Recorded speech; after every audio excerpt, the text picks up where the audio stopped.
ناظرین، young star T V news کے ساتھ میں ہوں آپ کی ہوسٹ کرن وزیر. جی تو ناظرین، آپ نے بہت سارے کرائم فائٹرز کے نام تو سنے ہوں گے، لیکن آج ہمارے ساتھ ایک ایسے ہی دبنگ کرائم فائٹر موجود ہیں جو کہیں پہ بھی کوئی کرائم ہو رہا ہو یا قانون کی خلاف ورزی کی جا رہی ہو تو یہ اپنے کام بخوبی سر انجام دیتے ہیں. ناظرین، انہوں نے کراچی میں اپنی محنت اور لگن سے اپنی ایک الگ پہچان بنائی ہے. جی تو ہمارے ساتھ اس وقت موجود ہیں سائڈ سپر ہائی وے تھانے کے SHO ادریس بنگش صاحب. آئیے جو ہے ان سے اپنی گفتگو کا آغاز کرتے ہیں کہ انہوں نے اپنی لائف کا آغاز کہاں سے کیا اور اس پوسٹ تک جو ہے پہنچنے میں ان کو کتنی اسٹرگل کرنی پڑی اور کتنی جو ہے مشکلات کا سامنا کرنا پڑا. السلام علیکم. جی سر، کیسے ہیں آپ؟ اللہ کرم، شکر ہے. سر سب سے پہلے تو بہت بہت شکریہ آپ کا، آپ نے اپنی قیمتی ٹائم میں سے ہمارے لیے وقت نکالا. تو سر آپ یہ بتائیے کہ آپ نے جو ہے اپنی ابتدائی تعلیم کا آغاز کہاں سے کیا؟ میں نے یہیں سے حاصل کی، SM اپنا SM سائنس کالج سے حاصل کی اور کیماڑی سے رہائشی بیسیکلی کیماڑی کا ہوں تو کیماڑی کی پرائمری اسکول وغیرہ وہاں سے پڑھا. اور آپ کی پیدائش کہاں کی ہے؟ آپ کی پیدائش اور فیملی آپ کا؟ میری پیدائش جو ہے تو کوہاٹ سے بلانگ کرتا ہوں. پیدائش میری کوہاٹ کی ہے، پیدا میں کوہاٹ ہوا تھا.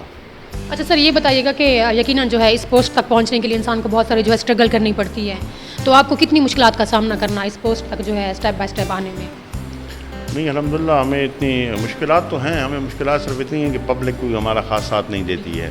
تو باقی جو الحمدللہ شکر ہے، افسران ہمارے ساتھ کافی تعاون کرتے ہیں اور مطمئن ہے اللہ کا فضل. ایسی کوئی وہ نہیں ہے، ہمیں ایسی کوئی مشکلات نہیں ہے. مشکلات تو مطلب کرائم میں جب آپ وہ کرو گے، اس کا استعداد کرو گے تو مخالفین مت آپ کی ہوگی، سب کچھ ہوگا. اچھا سر، یہ بتائیے گا کہ آپ کی پوسٹنگ جو ہے وہ کہاں کہاں رہی؟ میں تقریباً ابتدائی پوسٹنگ تو جب بھرتی ہوا تھا تو لیاری میں تھا شروع میں. اس کے بعد مختلف ہوا، تقریباً ویسٹ میں بھی میں رہا ہوں، ڈسٹرکٹ ایسٹ میں بھی رہا ہوں. تقریباً میں آپ سمجھے کہ کراچی میں سارے ہی تھانوں میں تقریباً رہا ہوں. اور اچھا سر، یہ بتائیے گا کہ آپ کی جو ہے ایریے میں کرائم کی شرح جو ہے وہ کتنے فیصد ہے، کتنی FIR درج ہوئی اور درج FIR میں سے اب تک جو ہے کتنے کیسز سالو ہو چکے ہیں؟ ہمارے ابھی تک تو ادھر کرائم کافی زیادہ ہیں، چونکہ یہ ایریا بہت بڑا ہے. یہ 17 تقریباً اس پہ 17 کلومیٹر پہ محیط ہے. تو اس میں چونکہ علاقہ بہت بڑا ہے تو کچھ علاقہ سنسان بھی ہے، کچی آبادیاں بھی بہت زیادہ ہیں، تو اس وجہ سے یہاں تھوڑا کرائم زیادہ ہے. اور ابھی اس وقت کرائم میرے خیال میں 1500 کے قریب چل رہا ہے ہمارا. اور اس دوران ہم نے کافی مقصد ہے کہ موٹر سائیکلیں اگر جو جاتی ہیں ہم نے کافی وہ ریکور کی ہیں. کافی سارے ہمارے ڈاکوؤں کے ساتھ ڈائریکٹ انکاؤنٹر ہوئے ہیں، جس میں ابھی میرے ہوتے ہوئے 2 مہینے میں ہمارے جو ہے تو 2 سپاہی زخمی ہوئے ہیں اس میں. اور ہمارے اس میں جس میں 2 ڈاکو مارے گئے ہیں، 2 ہمارے سپاہی زخمی ہوئے ہیں. اس کے علاوہ تقریباً 20-25 اور بھی ایسے ہوئے ہیں جو انکاؤنٹر ہمارے ہوئے ہیں. اچھا سر، ذرا اسٹریٹ کرائم کے حوالے سے بتائیے گا. جی، اسٹریٹ کرائم کا یہی بتا رہا ہوں کہ اسٹریٹ کرائم میں ہمارے زیادہ تر جو ہے تو ابھی جو ہم نے تھوڑی وہ چینج کی ہے، موبائلوں کی جگہ ہم نے تھوڑے موٹر سائیکل ہو گئی ہیں، کیونکہ جو گلی ہیں اور کچے علاقے ہیں ان کی سڑکیں بھی ٹوٹی ہوئی ہیں تو اس میں موبائل ایکٹیو نہیں تھی. تو میں نے موٹر سائیکل نکالے. تو موٹر سائیکلوں سے ہمیں یہ فائدہ ہوا کہ موٹر سائیکلوں کی وجہ سے جو ڈکیت ہیں ان کے ساتھ آمنا سامنا ہوتا ہے. اس میں کافی سارے انکاؤنٹر ہوئے ہیں، جس میں یہی تو بتا رہا ہوں کہ جس میں 2 سپاہی ہمارے آلریڈی زخمی ہوئے ہیں اور اس کے علاوہ بھی جو ہے تو کافی سارے ڈکیت جو ہے تو ہم نے زخمی ہوئے. اچھا سر، یہ بتائیے کہ یہ جو ایریا ہے آپ کا، ماشاء اللہ سے آپ یہاں پہ SHO کی پوسٹ پہ ہیں، تو یہاں پہ کون سے ایریے میں سب سے زیادہ جو ہے کرائم ہے؟ کیونکہ اس پہ ہم بھی جو ہے ورکنگ کرنا چاہ رہے ہیں. یہاں کوئی مخصوص ایک وہ تو نہیں ہے، یعنی اگر اسٹریٹ کرائم کے حوالے سے کریں تو تقریباً چاروں طرف ہے. اور اس میں انڈسٹری میں یہ ہے کہ ہم نے انڈسٹری میں ان سے 2 موبائل انڈسٹری والوں نے دی ہوئی ہے، جس کی وجہ سے اس میں ہم نے نفری لگائی ہوئی ہے کچھ موٹر سائیکل. تو اس کے بعد انڈسٹری ایریا تو تھوڑا الحمدللہ سیف اب ہو گیا. باقی دائیں بائیں چونکہ گھوٹ ہیں تو گھوٹوں کی وجہ سے ہوئے ہیں. پھر ہمیں جو بڑی مشکل پیش آتی ہے وہ اس طرف فقیرہ گھوٹ ہے، وہاں پر ہمیں مشکل تھوڑی پیش آتی ہے کیونکہ اس کے تو ندی لگتی ہے اور خمیسہ گھوٹ ہے، جہاں پر زیادہ تر یہ ہیرونچی جو ہیں تو وہ آتے ہیں اور اکٹھے ہوتے ہیں اور ہیرون بیچنے والے، انہیں یہ بھی پتہ نہیں لگا بیچنے والا کون ہے. تو عموماً یہ آج صبح بھی میں گیا تھا وہاں ریڈ کیے تھے. تو ہم نے یہ طریقہ اپنایا ہے کہ دن میں صبح اور شام 2 ٹائم ہم لازمی ریڈ کرتے ہیں وہاں. اچھا سر، آپ تھوڑا اپنی نجی لائف کے بارے میں بتائیے گا کہ آپ کا بچپن کیسا تھا؟ شرارتی تھے، کیسے تھے، یا نارمل بچوں کی طرح جیسے نارمل بچے ہوتے ہیں ویسے تھے؟ نہیں، شکر ہے ہم شرارتی نہیں تھے. بچپن سے یہ تھا کہ مجھے بکس پڑھنے کا شوق ہے، تو چونکہ بکس پڑھتے ہیں تو سنجیدہ ہی رہے، تو زیادہ بک کا شوق کی وجہ سے مطلب پولیس فورس جوائن کرنے کا شوق آپ کو بچپن سے تھا یا طالب علمی کے دور سے آپ کو یہ جو ہے؟ نہیں، ایسا کوئی وہ نہیں تھا، کوئی بچپن سے نہیں تھا. بس آپ سمجھے کہ میں نے جس وقت یہ میں بھرتی ہوں اس میں بھرتیاں نکلی تو میں وہی BSc کا ایگزام میں نے دیا تھا. تو ایگزام کے دوران یہ ویکینسی ہوئی تو اس میں ہم اپیئر ہوئے تو بھرتی ہو گئے. اچھا, اور آپ کے والد صاحب کیا چاہتے تھے, مطلب آپ کے والد کیا کرتے تھے اور وہ کیا چاہتے تھے کہ آپ کیا؟ میرے والد صاحب تو چونکہ وہ فوت ہو گئے تھے, میں 5th کلاس میں پڑھتا تھا اس وقت فوت ہوئے تھے, اور والد صاحب بیسیکلی میرے آرمی میں تھے, آرمی سے ریٹائر کرنل تھے. تو تقریباً میرا ایک بھائی ہے وہ بھی آرمی میں کرنل ہے. تقریباً میرا خاندان جتنا بھی ہے وہ آرمی سے ریلیٹڈ ہے.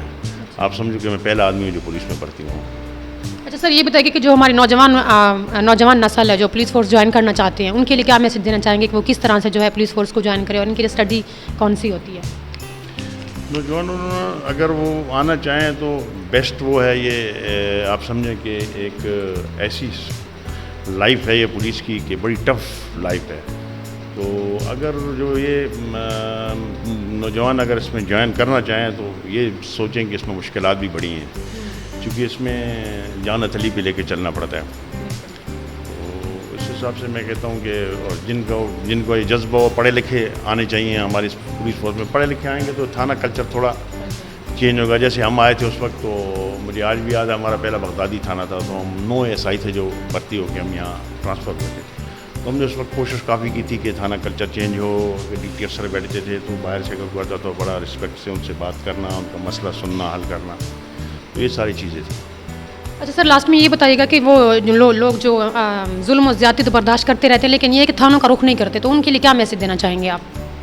نہیں, وہ اصل میں میرے حساب سے غلط کرتے ہیں. میں جو یہی کہہ رہا ہوں کہ آپ دیکھیں پبلک تعاون نہیں کرتی. جیسے لیٹسٹ میں بھی آج کی بات بتاتا ہوں, رات کو ایک بندر سے چھینے جھپٹی ہو رہی تھی تو پولیس والے پہنچ گئے, اس میں فائرنگ ہوئی تو 2 بندے بھاگ گئے, ایک کو گولی لگی ہوا. تو پبلک کا مسئلہ ہے کہ پبلک جب ہم بندہ پکڑ لیتے ہیں یا کہیں انکاؤنٹر مار جاتی ہے یا بندہ پکڑ لیتے ہیں تو پبلک FIR نہیں کٹاتی. وہ کہتی ہے یار میں اس مسئلے میں نہیں پڑھنا چاہتی ہوں. تو اس لیے جب آپ FIR نہیں کٹائیں گے تو ان کو سزائیں کیسے ہوں گی؟ تو میری پبلک سے ریکویسٹ ہے کہ ان کو اگر کہیں وہ ہوتی ہے واردات کم سے کم تو وہ آ کے بتائیں. دوسری بات ہے کہ ہمیں پتہ نہیں پڑتا. جیسے اب باہر اگر کوئی 5 وارداتیں ہوتی ہیں یا 6 وارداتیں ہو گئی, فرض کر لیں میری کسی علاقے میں, تو جب تک میرے پاس کوئی آیا نہیں گا مجھے پتہ کیسے لگے گا کہ 6 وارداتیں. اگر مجھے پتہ لگے گا کہ اس ایریے میں زیادہ وارداتیں ہو رہی ہیں تو پھر میں اس کے لیے سدباب بھی کروں گا, وہاں کوئی ایکسٹرا نفری نکال کے دوں گا, کہیں کوئی پکٹنگ کروں گا. تو جب تک ہمیں بتائیں گے نہیں تو اس وقت تک پھر یہ ممکن نہیں ہے.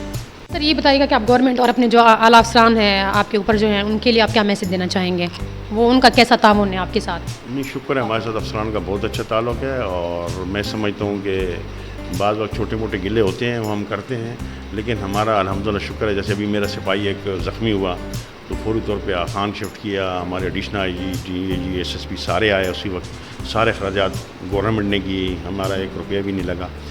اس طرح ہمیں اگر جیسے ابھی کچھ دنوں پہلے تھوڑی وارداتیں بڑی تھیں تو میں گیا ہوں کہ مجھے مہربانی کریں, تو مجھے موٹر سائیکلیں دی گئیں کہ یہاں موٹر سائیکل افیکٹو ہے, تو انہوں نے اسی وقت موٹر سائیکلیں ہمیں دی ہیں. صرف یہ ہوتی ہے کہ آواز پہنچانی پڑتی ہے. بعض افسران جاتے نہیں ہیں, میری عادت ہے میں اپنے افسر کے پاس جاتا ہوں کہ سر میرے ساتھ یہ پرابلم ہے, تو سنتے ہیں اور ان کی کوشش ہوتی ہے. اب وسائل اتنے ہیں نہیں ہمارے پاس, مطلب افسران کے پاس بھی اتنے وسائل نہیں ہیں. جب وسائل نہیں ہوں گے تو وہ کہاں سے کریں گے؟ تو وسائل ہوتے ہیں تو ہمیں مل کر. اچھا سر, آپ میوزک میں کیا سننا پسند کرتے ہیں, شعر و شاعری یا پھر جو ہے میوزک میں؟ میں میوزک میں زیادہ غزلیں سنتا ہوں. غزلس. کس کی غزل سب سے زیادہ سنتے ہیں؟ میں انوپ جلوٹا کی سنتا ہوں. کچھ یاد ہو تو بتا دیں, آپ ہمارے ناظرین آپ کو سننا چاہتے ہیں. ریکویسٹ کی یاد نہیں. اچھا چلیں ٹھیک ہے, تھینک یو سو مچ. جی تو ناظرین یہ تھے ہمارے ساتھ سائٹ سپر ہائی وے تھانے کے SHO ادریس منگج صاحب, جن کے ساتھ ہماری بہت ہی اچھی گفتگو رہی, جنہوں نے اپنی ورکنگ اور جو ہے اپنے یہاں پہ ایریا کے کرائم کے حوالے سے جو ہے ہمیں آگاہ کیا اور ہمیں بتایا. تو اسی کے ساتھ اپنی ہوسٹ کرن وزیر کو دیجیے اجازت. اللہ حافظ.